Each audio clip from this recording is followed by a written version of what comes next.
বীর প্রতাপের স্ত্রী তখন রান্না করছিল। কি ব্যাপার, ঘর থেকে এত চেঁচামেচির আওয়াজ কেন? আবার দু ভাইয়ের মধ্যে কি ঝগড়া লাগলো? সত্যি আর পারি না, যাই একবার দেখে আসি কি নিয়ে আবার দু ভাইয়ের মধ্যে ঝগড়া লাগলো। বীর প্রতাপের স্ত্রী মাধবী দাদা, বাবা মারা যাওয়ার আগে তোমাকে সব সম্পত্তির দায়িত্ব দিয়েছে।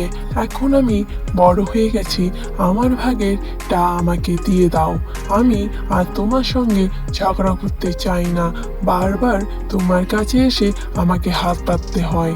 এই দাও সেই দাও বলতে বলতে আমি এখন খুবই ক্লান্ত হয়ে গেছি। আমার সম্পত্তি আমাকে লিখে দাও, আর আমি আমার সম্পত্তি নিয়ে কি করি সেটা আমার ব্যাপার। কি, তোকে আমি সম্পত্তি লিখে দেব? এটা তুই কিভাবে ভাবলি? এখন আমি তোকে কোনো কিছুই দিতে পারবো না। তুই আগে সঠিক সময় অপেক্ষা কর। বারবার এভাবে জায়গা জমি চাইলে তো আর দিয়ে দেওয়া যায় না।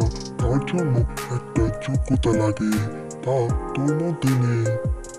বারবার এক কথা নিয়ে আমার কাছে আসবি না। বিজয় প্রচণ্ড রেগে যায়। দাদা, আমি ভালোই ভালোই তোমাকে বলছি, আমার সম্পত্তি আমাকে লিখে দাও, না হলে কিন্তু অনেক দুঃখ দশা হবে তোমার। সে আর আমি কিছু বলতে চাই না। কোন কিছু যদি হয়ে যায়, এবার আমার কাছে এসো না যে আমি কেন এটা করলাম। আমি তোমার কাছে আমার ভাগেরটা চেয়েছি, তুমি দাওনি, এখন আমারটা আমি করব। তোর যা করার তুই কর। আরে আরে, আবার দু ভাইয়ের মধ্যে কি নিয়ে ঝগড়া লাগলো? আমি কিন্তু বারবার তোমাদের মধ্যে ঝগড়া ভাঙাতে আসবো না।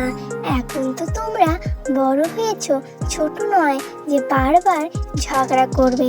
সেটা যদি মানুষ জানে, মানুষ তো হাসবে, বলো? এরকম করে দু ভাইয়ের মধ্যে ঝগড়া করো না। শুনছো, দেখো তোমার গুণধর ভাই কি বলছে। তাকে নাকি এখন সম্পত্তির ভাগ দিতে হবে। এখন সে যোগ্য হয়নি যে তাকে সম্পত্তির ভাগ দিব। দাদা, এবার আমার কাজ আমি করব, শুধু তুমি দেখে যাও। পরবর্তীকালে আমাকে কোনো কিছুর জন্য দুষতে এসো না। আমার যা লাগে আমি ঠিক সেটা আদায় করে নেই। এই বিজু, রাগ করিস না। তুমি ছেলেটাকে রেগে দিলে তো এখন কি না কি করবে। পরবর্তীকালে তোমারই সব ঘাড়ে এসে দোষ পড়বে। তুমি কেন বুঝতে চাও না? ও যা চায় তা দিয়ে দিলেই তো হয়ে যায়, ঝামেলা মিটে যায়। তুমি বারবার ওকে সব কিছুর জন্য আটকাও কেন? আমি কিছু বুঝতে পারি না।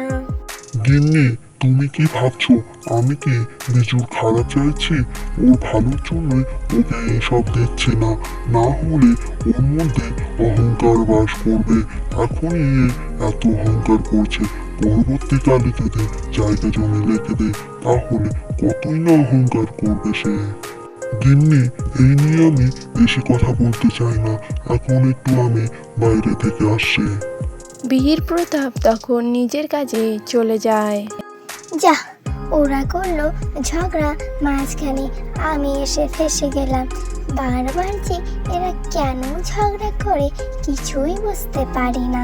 এরা কি একসঙ্গে ভালো করে থাকতে পারে না? আমারই হয়েছে যত জ্বালা।